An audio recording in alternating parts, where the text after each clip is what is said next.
and that she thinks that I should go 6 months without seeing my daughter under a psychiatrist's recommendation that my daughter needs to focus on reunifying with her dad, and I need to be like out of the way because she only can focus on one thing at a time.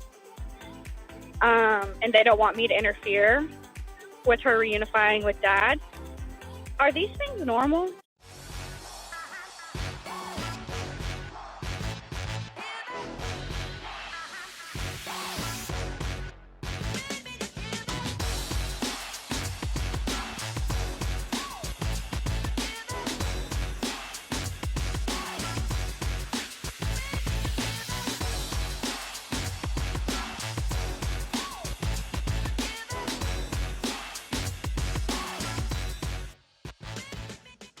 Okay, we're back. This is Attorney Vincent Davis. I'm with my co-host, Ms. Aaron Carranza and Mr. Brian Hamilton.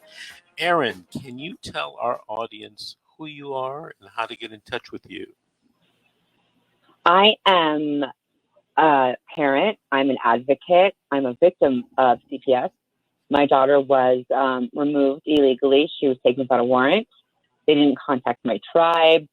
Everything that go wrong went wrong with my case.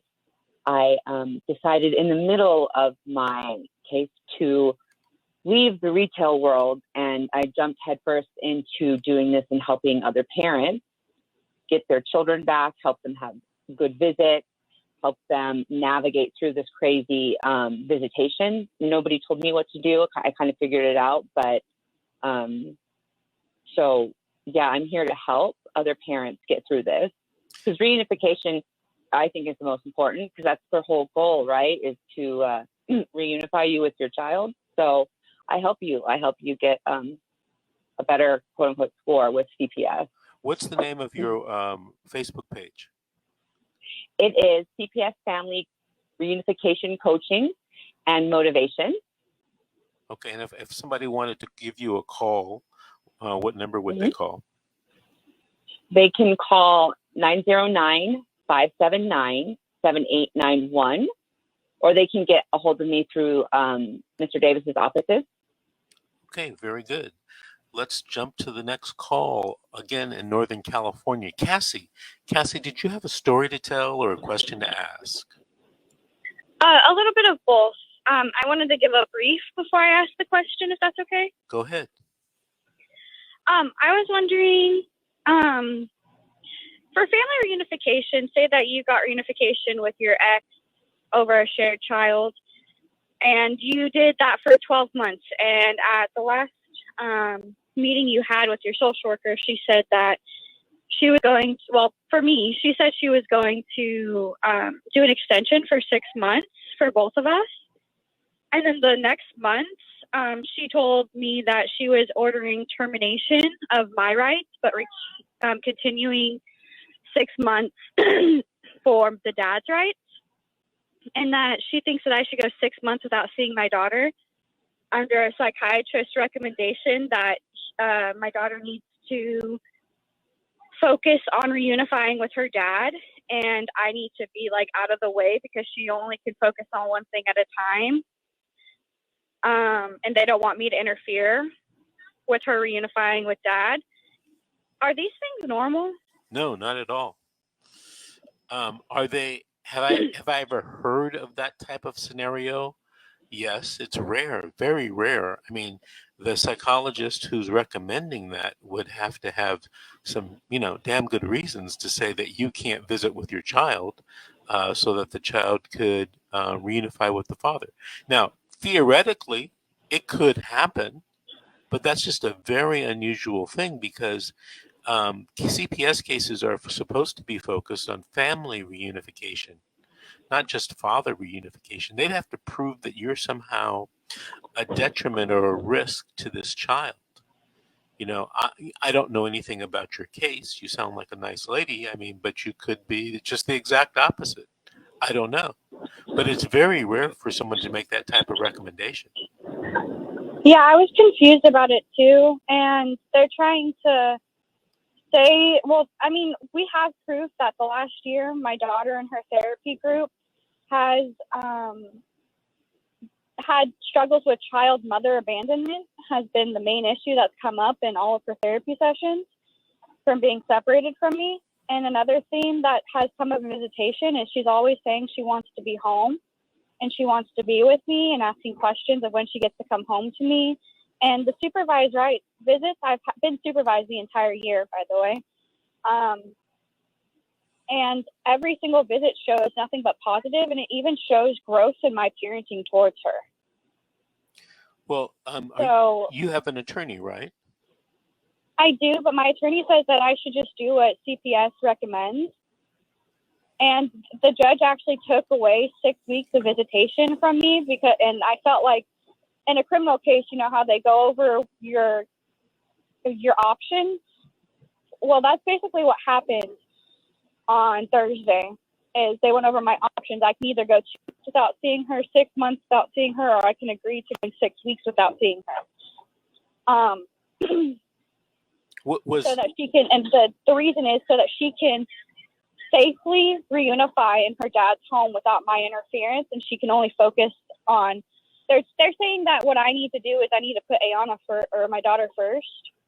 I need to put my daughter first, and I need to encourage reunification with the dad in order to show that I can put my daughter first. Mm-hmm. You know, sometimes these cases get really complex, and you know, I don't know a lot about your case, but I would probably seek a second opinion from another attorney to have them review the case and tell you whether that's a good strategy that your attorney is suggesting.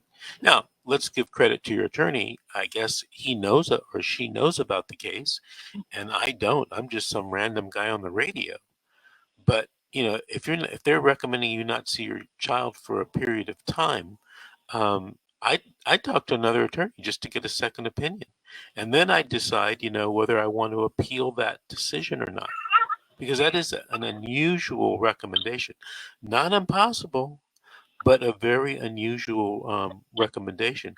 Brian, please tell me what could go wrong if you don't see your child for 6 months.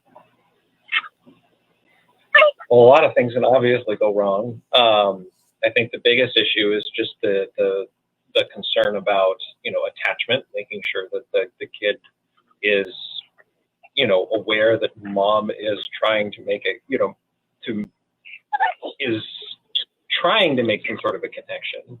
You know, we've talked in the past about just kind of the fact. Yeah, go ahead. The child is already having mother-daughter attachment issues. She wants to be with her mom, and she already has that separation.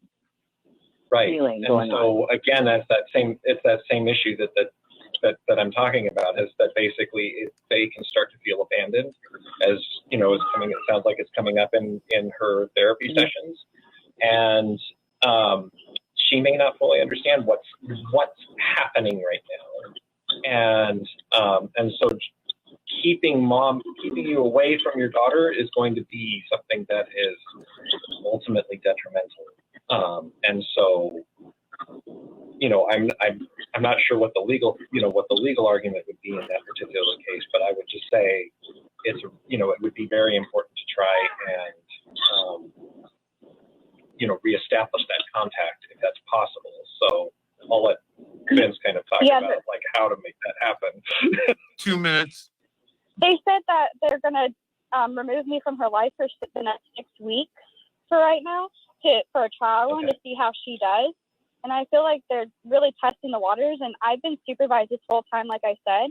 But my daughter really struggles being around her dad because she's scared of him. And she's openly admitted that to them in front of him and in front of them. And they're trying to force the reunification to happen. And they think that I'm an interference because she expresses her fear of her dad to me.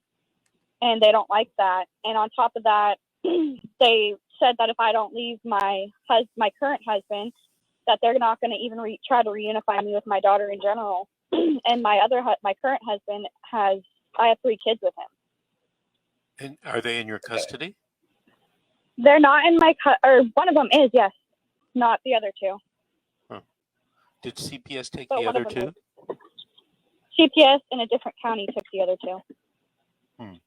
You know, if you have a child though in your custody, it always puzzles me how you could be a risk or a danger to one child but not to the other. You know, but like I said, these cases can be complex and complicated. Listen, Cassie, I want to thank you for calling in and thank you for listening. Call us back in about 3 or 4 weeks and give us an update of what's going on with your case.